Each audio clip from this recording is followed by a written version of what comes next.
Walang sino makakaagos sa pimple ko. Akin na to.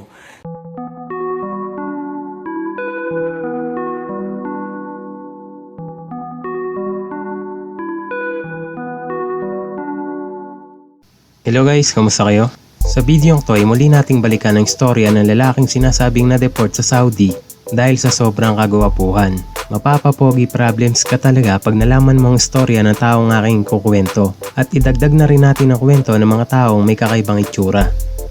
Nga pala kung bago ka pa lang dito sa channel at gusto mong maging updated sa aming mga video ay pakiclick po ang subscribe button at ang bell icon. Ang physical na itsura ang masasabi kong isang batayan ng tao kung anong unang magiging impression sa iyo. At usually, panlabas na itsura naman talaga ang tinitignan. Nature na siguro ng tao na magtiwala agad kung kaaya-aya ang physical na itsura ng nakikita. Maswerte daw mga taong pinanganak na may magandang itsura dahil nagiging advantage nila ito sa iba.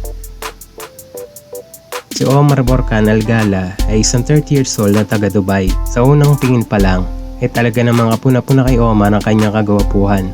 Dahil nga dito ay hindi na rin bago kay Omar ang modeling. Hindi rin katakataka na ang binata ay lapitin din ng cheeks at ikangan ng iba makalaglag panty.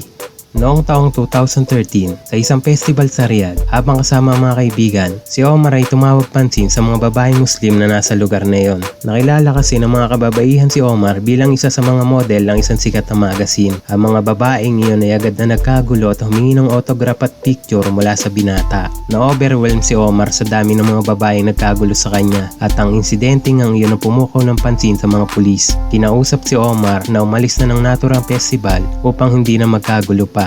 Kilala rin kasi ang Riyadh bilang isang capital city ng Saudi Arabia na alam naman natin na napaka-konserbatibong bansa. Pinagbabawal kasi sa Saudi ang interaksyon ng isang babae at lalaki kung hindi naman sila magkamag-anak. Ang insidenteng nangyari kay Omar ay talagang naging viral sa internet noong panahong iyon at umani ito ng samot-saring reaksyon mula sa mga netizen. Nilinaw naman ng mga opisyal ng naturang festival na hindi naman daw talaga na-deport si Omar, bagkus ay pinaalis lang sa festival. Gayunpaman, dumami agad ang mga nag-alok kay Omar ng indecent proposal. Kahit ang kanyang Facebook page ay dinagsa ng mga instant fan na nagwapuhan sa binata. Kahit ako ay nagulat din sa hindi pangkaraniwang balita nangyari kay Omar. Hindi naman kasi pangkaraniwan na ang isang tao ay madedeport dahil sa kanyang kagwapuhan. Hindi mo alam kung ma-open ba siya or matutuwa. Sa kasalukuyan ay lumipat na si Omar sa Canada at naninirahan kasama ang kanyang asawa.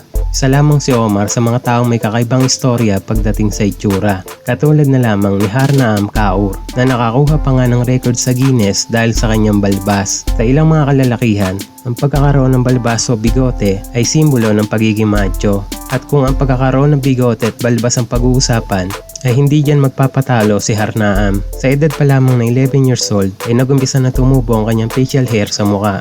Well, normal lang naman siguro ang facial hair habang tayo nagkakaedad. Ngunit ang pagkakaroon ng balbas ni Harnaam ay hindi pangkaraniwan dahil si Harnaam ay isang babae. Sinasabing lumago pa ng lumago ang balbas ni Harnaam matapos itong madiagnose ng polycystic ovary syndrome noong siya ay 12 years old pa lamang. Ang pagkakaroon ng kondisyong ito nagpatas ng testosterone level ni Harnaam kaya't ang babae ay tila naging isang lalaki.